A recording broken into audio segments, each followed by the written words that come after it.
Dance पर chance मार ले, ओ मुंडिया डांस पर चांस मार ले। लोकतंत्र में चुनाव वो मौका होता है जब सभी राजनीतिक दल जनता जनार्दन के सामने डांस कर रहे होते हैं। बस एक ही उम्मीद होती है कि शायद इस बार डांस पर चांस मारने का मौका मिले। नरेंद्र मोदी के 10 साल का कार्यकाल पूरा होने के बाद विपक्ष को ऐसा लग रहा है कि यह सही मौका है जब चांस मारा जा सकता है। इसी कवायद में इंडिया गठबंधन बना है और इसकी तीसरी बैठक मुंबई में होनी है। इस बैठक में जो सबसे बड़ा फैसला होना है वह यही होना है कि गठबंधन का संयोजक कौन होगा। विपक्षी दलों में शामिल नेताओं को ये लगता है कि जो व्यक्ति संयोजक बनेगा, प्रधानमंत्री पद के उम्मीदवार बनने की उसकी दावेदारी उतनी ही मजबूत हो जाएगी। हालांकि इस सवाल पर नेताओं के सुर अलग अलग हैं।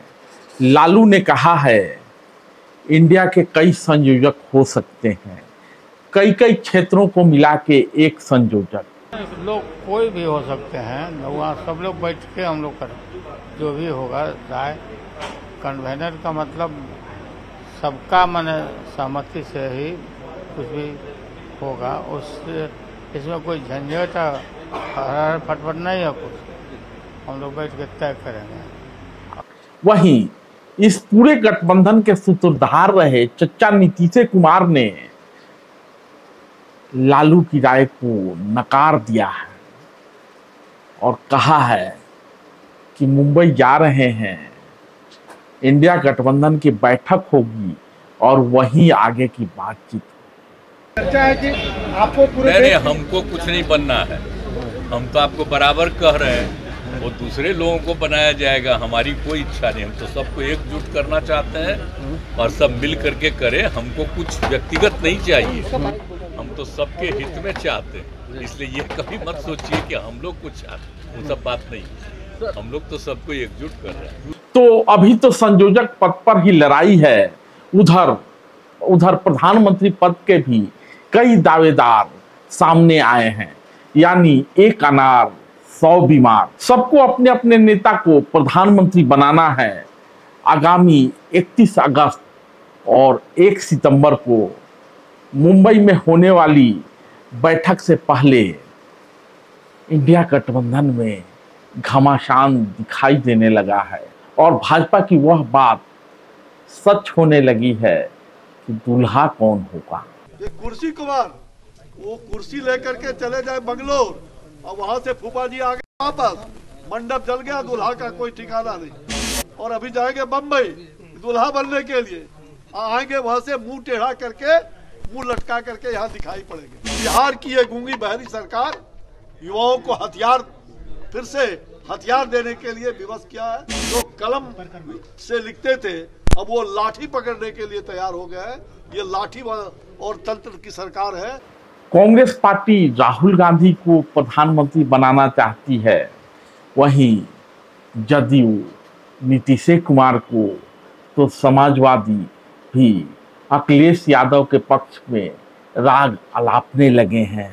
और अपने केजू भाई का तो कहना ही क्या, कानी गाय का अलगे बथान, यानी केजू भाई कभी गठबंधन में शामिल होते हैं तो कभी केजू भाई के पार्टी के नेता ये कहने लगते हैं कि हम तो फला प्रदेश में चुनाव लड़ेंगे क्योंकि लोकतंत्र में विस्तार का हक सभी राजनीतिक दलों को है। जब से राहुल गांधी के संसद की सदस्यता फिर से बहाल हुई है, राहुल को पीएम बनाने की मांग जोर पकड़ने लगी है। छत्तीसगढ़ के मुख्यमंत्री भूपेश बघेल हों या अशोक गहलोत, सब एक सुर से कहने लगे हैं राहुल ही होंगे इंडिया के नेता। और इधर भाजपा का आरोप है कि तेजस्वी के चच्चा यानी नीतीश कुमार साइड लाइन हो गए हैं।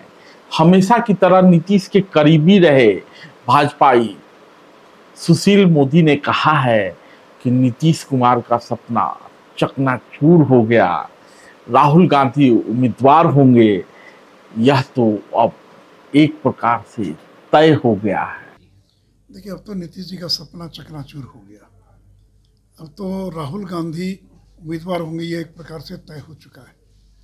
तो चाहे ममता बनर्जी हो, अरविंद केजरीवाल हो या नीतीश कुमार हो, उनके समर्थक जो सपना देख रहे थे दावेदारी करने का, तो प्रधानमंत्री बनना तो दूर की बात, उनकी जो दावेदारी है उस पर भी क्वेश्चन मार्क लग गया।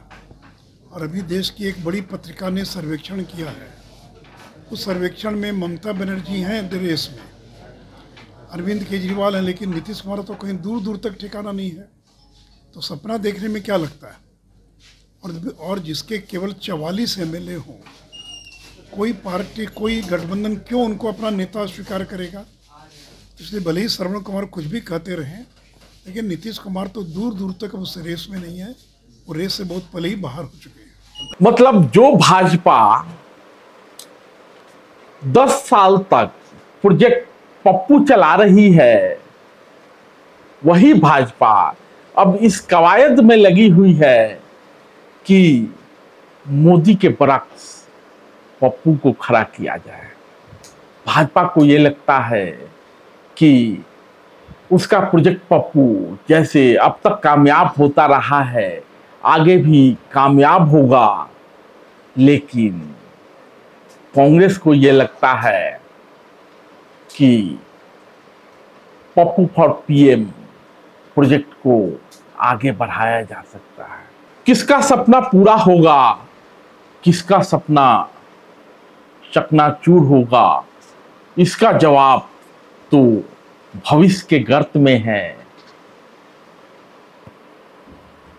मुहर जनता को लगाना है और इतिहास गवाह है कि इसी देश में चौधरी चरण सिंह भी प्रधानमंत्री हुए हैं, इसी देश में देवगौड़ा भी प्रधानमंत्री हुए हैं, इसी देश में गुजराल भी प्रधानमंत्री हुए हैं और इसी देश के एक राज्य में निर्दलीय मधु कोड़ा को भी प्रदेश का मुख्यमंत्री बनने का मौका मिला है।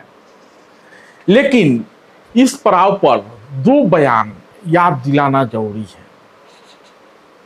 अभी हाल ही में जब संसद सत्र चल रहा था तो जदयू के ललन सिंह ने कहा, लोकतंत्र लोकलाज से चलता है। ये लोकतंत्र है क्या? इसी को लोकतंत्र कहते हैं। ऐसे ही लोकतंत्र को आप चलाना चाहते हैं? सभापति महोदय, लोकतंत्र चलता है लोकलाज से। और आपको पूर्व प्रधानमंत्री मनमोहन सिंह का वो बयान भी याद होगा कि गठबंधन की मजबूरियां होती हैं। इस बीच नरेंद्र मोदी ने लाल किला से मुनादी कर दिया है कि अगली बार भी मैं ही आऊंगा। और अगली बार 15 अगस्त को इसी लाल किले से मैं आपको देश की उपलब्धियां, आपके सामर्थ्य, आपके संकल्प, उसमें हुई प्रगति, उसकी जो सफलता है, उसके गौरवगान, उससे भी अधिक आत्मविश्वास के सामने आपके सामने मैं प्रस्तुत करूंगा। तो देखा जाना बाकी है कि लोकतंत्र में लोकलाज बचा रहेगा या नहीं, या गठबंधन की मजबूरी के कारण कहीं देश में अस्थाई सरकार का दौर खत्म तो नहीं हो जाएगा, दम तो नहीं तोड़ देगा, या फिर अगली बार मैं ही आऊंगा कि मोदी की घोषणा पर जनता मुहर लगाएगी और मोदी तीसरी बार देश के प्रधानमंत्री होंगे। इस बीच तेजस्वी के चच्चा और पूरे गठबंधन के सूत्रधार यानी नीतीश कुमार ने कहा है, मैं जा रहा हूं, मुझे व्यक्तिगत कुछ नहीं चाहिए, मैं बस सभी को एकजुट करना चाहता हूं, मैं जा रहा हूं। कुछ और पार्टियां भी इंडिया गठबंधन में शामिल होंगी। धन्यवाद।